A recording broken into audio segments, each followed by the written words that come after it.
Hi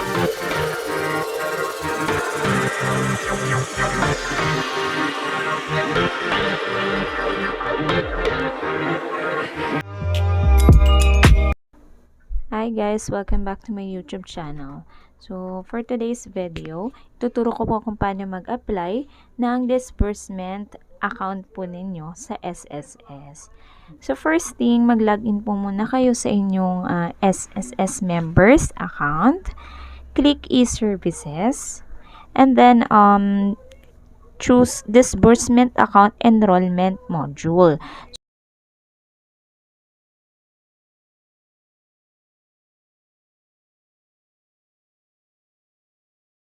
Naman yung lalabas. Ngayon, yung first thing, PesoNet participant name. So, pipili po kayo kung bangko ba yan or e-wallet. Dito muna tayo sa bank. Dalawa po kasi yung choices, bank or e-wallet, RTC, CPO. So, bank, click nyo lang po yung drop-down list. Ayan. Hanapin nyo po dito yung bank account name kung ano pong meron kayo.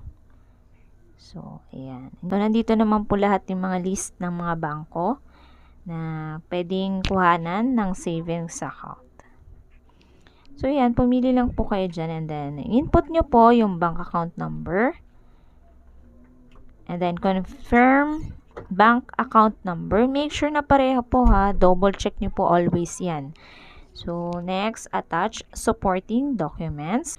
Click nyo po yung drop-down list. So, ATM card with account number and name. Yan po yung mga i-upload nyo. Bank certificate statement issued not earlier than 2019. Foreign remittance receipt.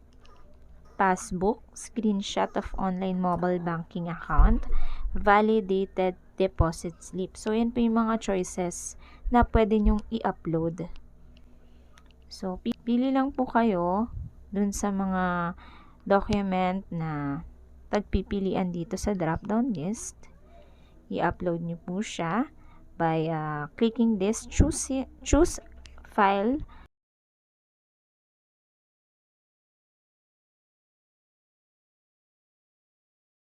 So, dito mo siya i-upload.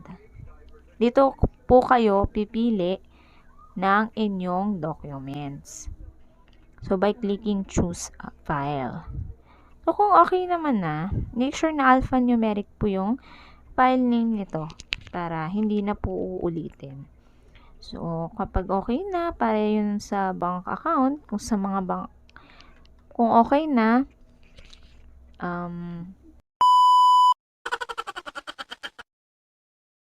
na-fill out nyo na po lahat. So, check nyo na po itong agree the information personal or sensitive personal data provided ay used to retain processing benefit. So, checkan nyo lang po itong I agree that the information, etc. Check nyo lang po yan. And then, Enroll Disbursement account.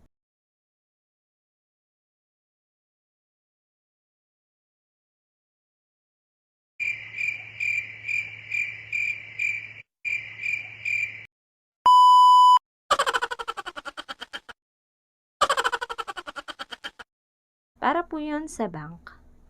Yung gagamitin nyo kung bank po or savings bank po yung gagamitin disbursement.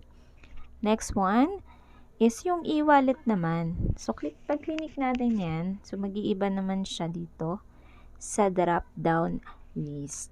Ito yung magiging choices. Para sa akin, mas convenient na ito na lang muna. Ito po yung gagamitin. Yung DBP cash padala through Villiers, wala na kasi siyang approval. So, yung marireceive mong first email is the default email po. Yun na po yun. Mag-a-under na siya sa active disbursement account record in SSS. So, pwede rin naman DCPay Philippines, GCash, Paymaya, kung ano pong meron kayo dito. So, for example na lang natin yung GCash. Yan. So, mobile number lang po yung ilalagay nyo since GCash po yung pinili natin. Kahit naman din yung Emily.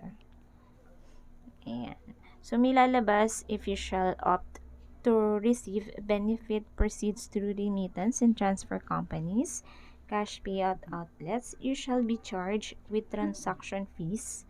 So, yan, may ibabawas po sila, pero konti lang naman. So, yan, mobile number ang ilalagay nyo po dyan. Tapos, confirm nyo lang din. And then, agree. Click Enroll Disbursement account. Ganun lang po siya kasimple. So, kung, yan, DBP Cash padala, yan po, ganyan lang. Pero pag sa GCash, kadalasan kasi sa GCash. So, may kailangan pa kayong i-upload na document. Yan.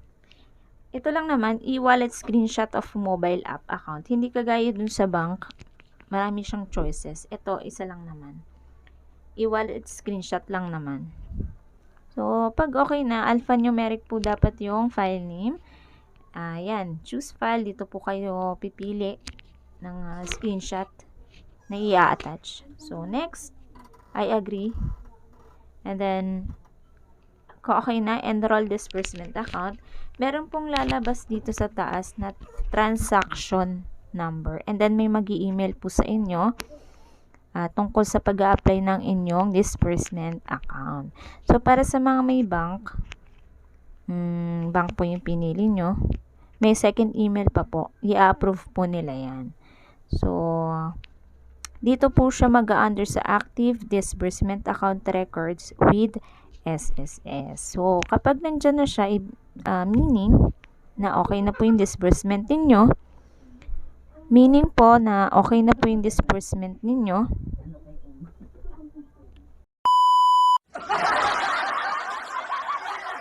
kapag under na po siya dito, meaning, approve na po ang inyong disbursement account.